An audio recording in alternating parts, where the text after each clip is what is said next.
Chers amis, bien-aimés frères et sœurs en Christ, c'est frère Frank qui vous parle depuis le centre missionnaire de Krefeld en Allemagne. Nous aimerions simplement atteindre toute la terre, chaque nation, chaque couleur, chaque personne avant le retour de Christ.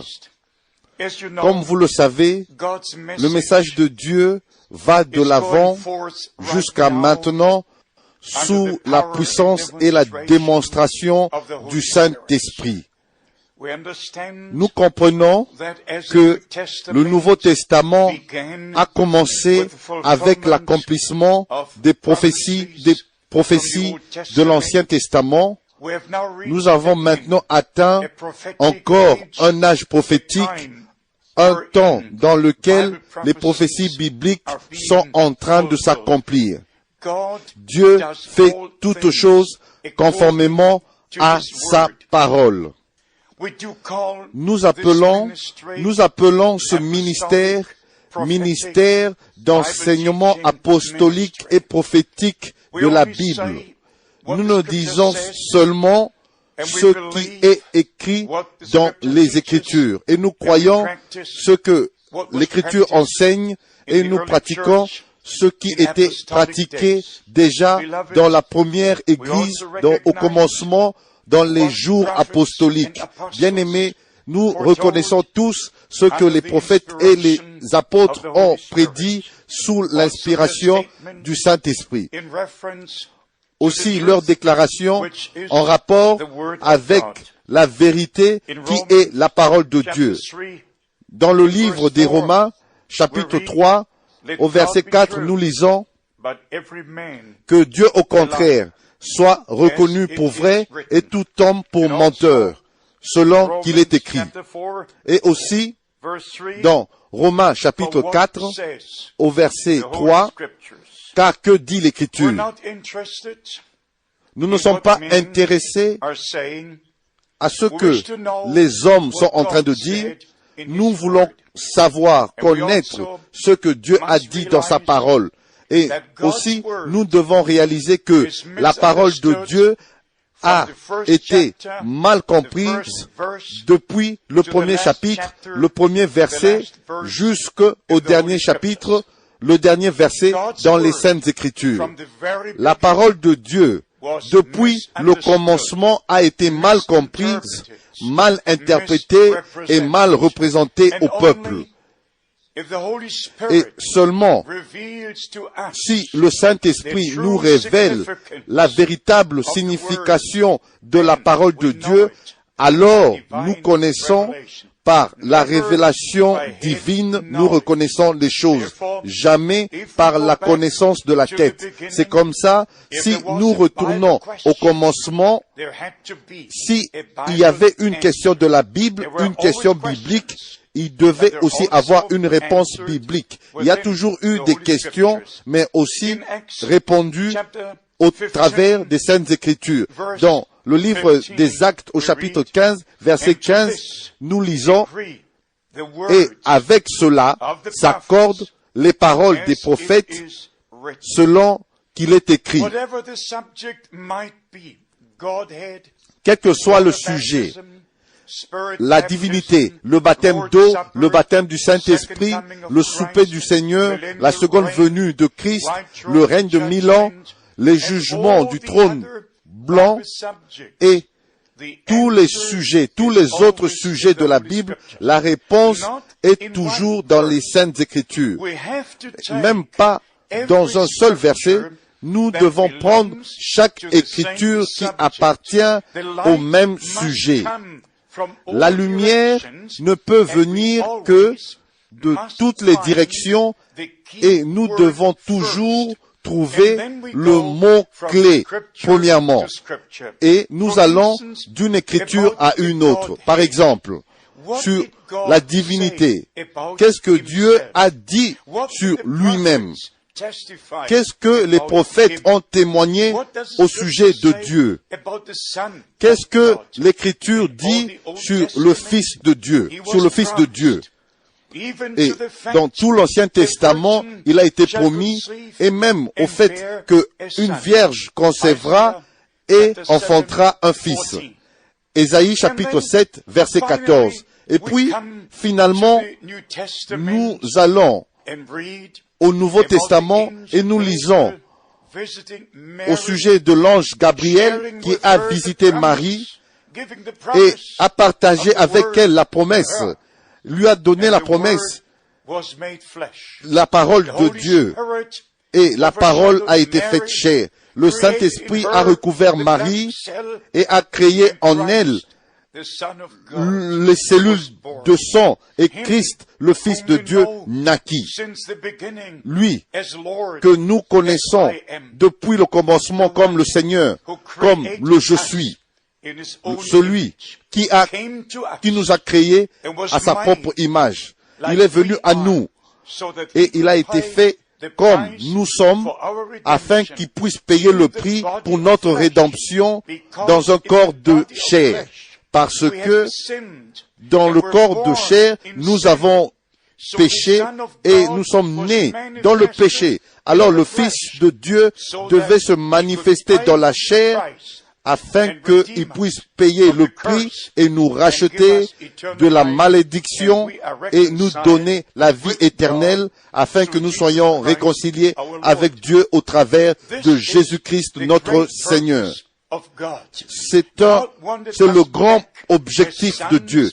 Dieu voulait nous ramener en tant que fils et filles de Dieu, et c'est comme ça que nous avons le premier Adam, un fils créé de Dieu, créé par Dieu, à l'image de Dieu. Et nous avons le dernier Adam, le seul fils engendré de Dieu.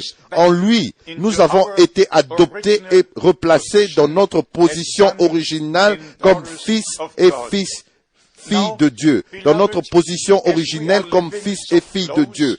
Maintenant, bien-aimés, comme nous vivons très proche de la seconde venue de Christ, nous avons besoin de connaître la parole promise pour aujourd'hui. J'aimerais lire 3 écritures afin que tous sachent que c'est la parole de Dieu que nous croyons et que nous proclamons. Dans Malachie chapitre 3, il nous est parlé du ministère de Jean-Baptiste. Le Seigneur a dit, « J'enverrai mon messager devant ma face pour préparer mon chemin. » Vous pouvez vérifier cela dans Matthieu chapitre 11, dans Marc chapitre 1 et dans Luc chapitre 3 et dans Jean chapitre 1. Tous ces chapitres se réfèrent au ministère de Jean-Baptiste comme ça a été accompli lors de la première venue de Christ. Maintenant, 2000 ans plus tard, nous sommes intéressés avec à la promesse de Malachie chapitre 4. Jean est venu avant le jour du salut, le temps de la grâce, avant que le temps de la grâce commence. Et ce dernier prophète a été promis comme Élie, il a été promis qu'il viendra sur la scène juste avant la venue du grand et terrible jour du Seigneur. Et ceci pour un objectif de ramener le cœur des pères aux enfants.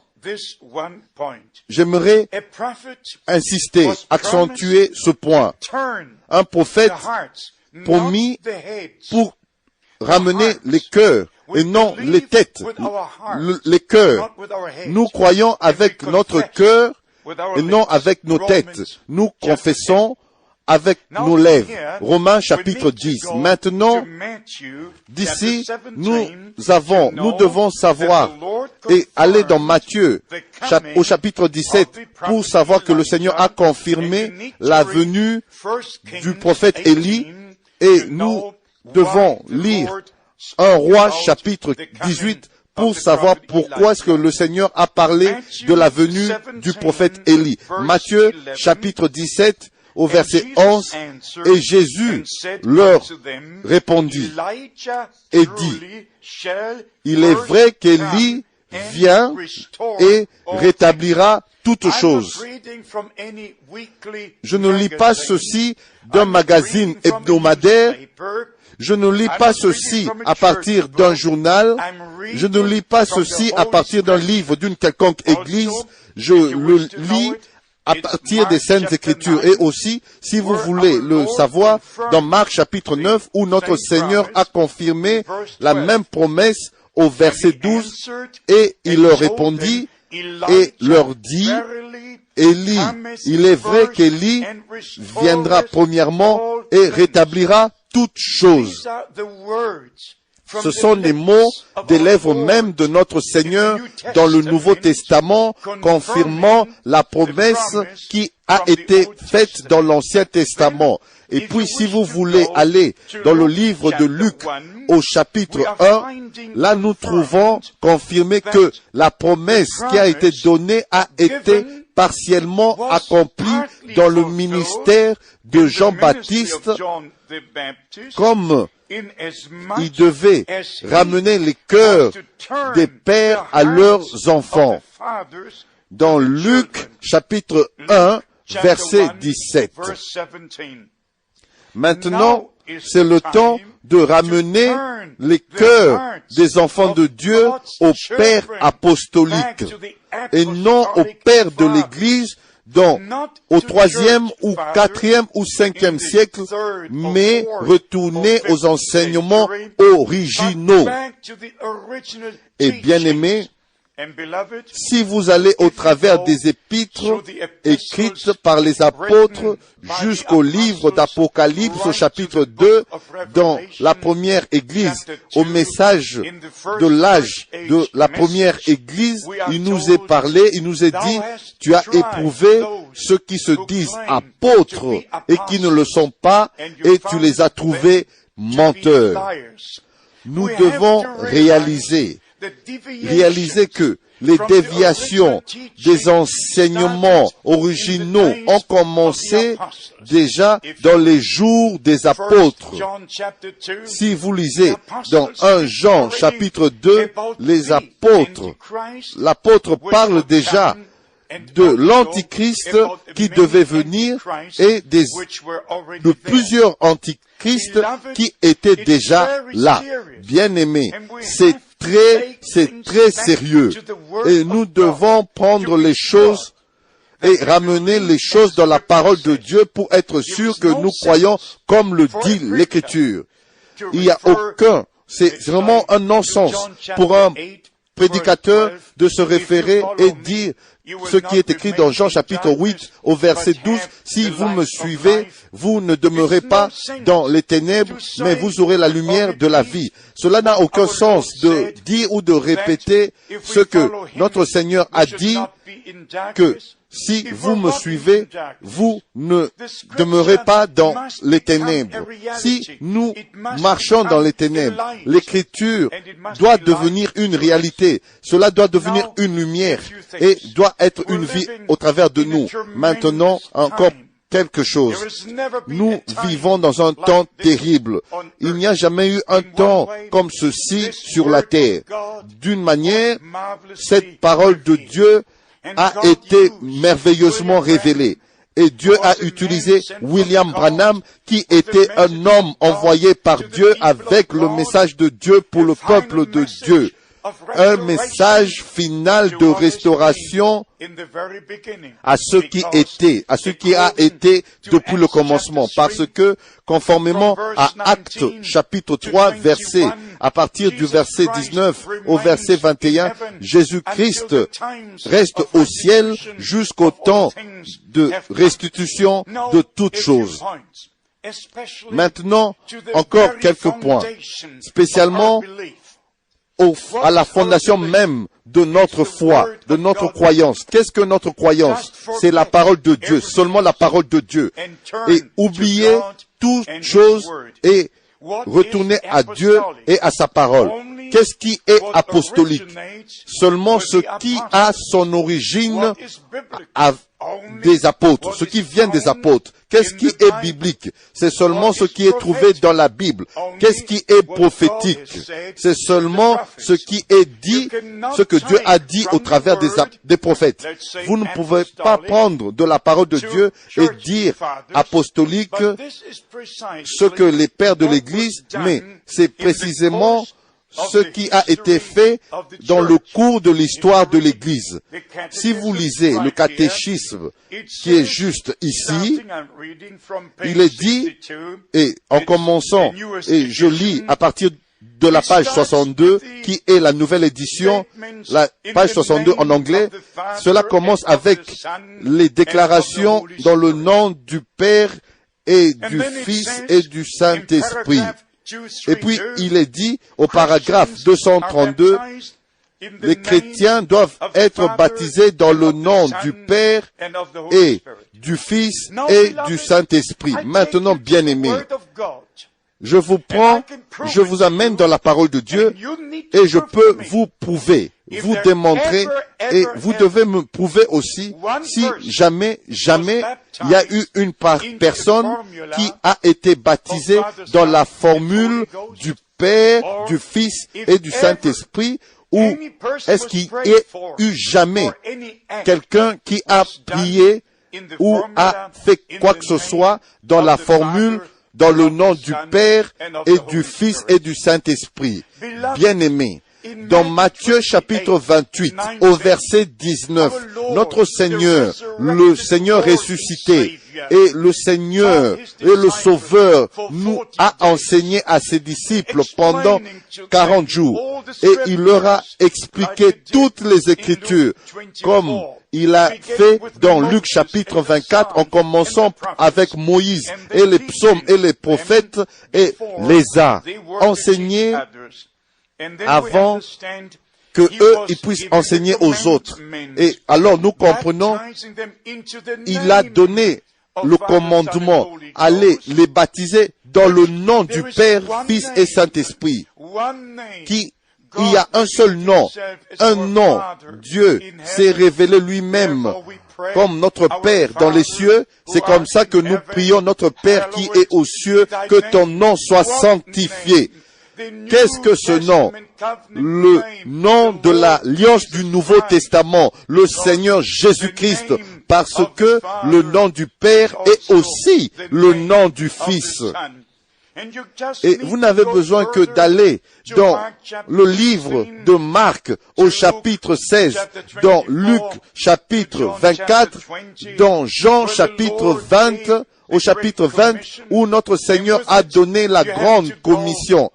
Et avec ceci, vous devez aller dans Actes au chapitre 2, verset 38. S'il vous plaît, pas la doctrine de Jésus seul. L'enseignement de Jésus seul n'est même pas dans les Saintes Écritures. Dieu ne peut pas être son propre Père.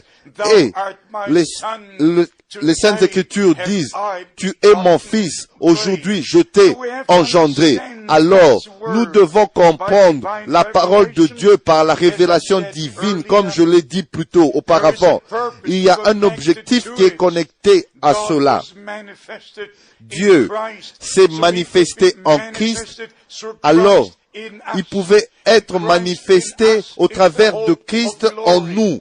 Et Christ en nous, c'est l'espérance de la gloire. Ce n'est pas un enseignement, c'est une réalité. Nous avons été réconciliés avec Dieu. Nous sommes fils et filles de Dieu au travers de Jésus-Christ, le Fils de Dieu. Maintenant, si vous allez dans les enseignements de l'Église, c'est juste quelque chose que je ne peux plus supporter, spécialement parce que cela est appelé apostolique. Même le credo est appelé le credo apostolique. Mais cela est faux. C'est un mensonge. J'espère que vous comprenez cela. Comment est-ce que quelque chose peut être apostolique si cela a été formulé 300 ans plus tard, soit 300 ans après les apôtres bien-aimés? Il est dit ici, dans le même catéchisme, il est dit que la tradition latine du credo déclare que l'Esprit vient du Père et du Fils. Mais si vous lisez dans Jean chapitre 14, dans Jean chapitre 15, dans Jean chapitre 16, vous comprenez comme le Fils l'a répété et l'a répété consécutivement, croyez-moi que je viens du Père, je viens de Dieu. Et il a dit, le Saint-Esprit qui vient de Dieu. Alors, ce n'est pas de deux personnes que vienne le Saint-Esprit, c'est une seule personne. Mais, alors, vous avez ici, dans toutes les villes où les conciles ont été tenus et les années que les choses ont été formulées, il est dit ici par le pape Léon Ier, la suivante et l'ancienne tradition latine et d'Alexandrie a déjà déclaré d'une manière dogmatique, et ici il est donné les années en 325, en 381, en 451, en 447, et ici il est parlé des années où ces dogmes ont été inventés, formulés, et il est dit à la page 66, la formation l'établissement du dogme trinitaire. Et puis, vous avez encore le temps où ces dogmes ont été inventés, formulés. Et il est dit ici au paragraphe 251, pour accentuer le dogme de la Trinité, l'Église a développé, et cela continuait jusque dans les explications. Qu'est-ce que moi, un serviteur de Dieu, j'ai à faire avec un dogme? Je vous supplie, dans le nom du Seigneur Jésus-Christ, qu'est-ce que j'ai à faire avec un dogme d'une église? Bien sûr, rien. Et pour toujours, et pour toujours. Je suis engagé envers Dieu et bien-aimés frères de plein évangile, des ministères de plein évangile, partout sur la terre. Comment est-ce que vous pouvez dire que vous avez embrassé la coupe des bénédictions de Dieu si vous êtes toujours dans les dogmes catholiques romains, dans vos enseignements et dans vos pratiques bien-aimées? Et puis, cela est appelé la confession apostolique. Ceci est appelé le credo apostolique. Non, ce n'est pas le cas. C'est le credo de Nicée. C'est un credo de Chalcédoine. Et c'est le credo de tout ce temps quand les conciles ont été tenus. Apostolique, c'est seulement ce qui est ici. Ceci est apostolique, pas plus et pas moins. Vous pouvez dire, frère Franck, tu vas trop loin, tu vas trop loin. Non, je ne vais pas assez loin, pas encore. Comme le retour de Christ s'approche, nous devons aller aussi loin que Dieu va. Et nous devons dire la vérité, même si nous devons mourir avec la vérité pour la vérité. Alors, croyant, je suis vraiment en colère, et vous le savez. Je dois être parce que le monde entier a été séduit sous la couverture religieuse. Alors, ceci est le temps de Dieu pour le peuple de Dieu de reconnaître ce qui est apostolique, ce qui est biblique. Alors, nous avons besoin, nous devons retourner aux enseignements originaux de la parole de Dieu. Maintenant, ici, les mouvements charismatiques partout sur la terre, ils ont une seule condition. Il dit ici, pour les rejoindre, l'Église et le ministère doivent être trinitaires et charismatiques dans la pratique et dans la doctrine. Bien-aimés, je n'ai pas besoin de joindre Dieu. Non. Je n'ai pas besoin de le faire. Vous n'avez pas besoin de le faire. Vous devez naître de nouveau, être baptisé par le Saint-Esprit, baptisé du Saint-Esprit dans le corps de Christ. Bien-aimés, laissez-moi finalement dire ceci. Dieu a envoyé William Branham, son serviteur et prophète, avant que une quelconque charismatique soit sur la scène, avant que ces évangélistes bien reconnus dans le monde viennent sur la scène. Dieu a envoyé William Branham en 1946 avec une commission directe que son message devait précéder la seconde venue de Christ comme Jean-Baptiste a préparé le peuple lors de la première venue de Christ. Ceci est le temps de l'appel à sortir, le temps de séparation, le temps de préparation, le temps de restauration de toutes choses. Retournez à Dieu, retournez à sa parole, prenez les choses d'une manière sérieuse, parce que si vous ne le faites pas, vous serez bientôt dans la confusion. Autrement, vous risquez d'être dans la confusion lors du retour de Christ. Que les bénédictions du Dieu Tout-Puissant soient sur vous. Et bien aimés, ceci n'est pas seulement Frère Fong qui vous parle, c'est le Seigneur qui vous parle au travers de sa sainte parole. Que vous soyez bénis avec les bénédictions de Dieu dans le saint nom de Jésus. Amen.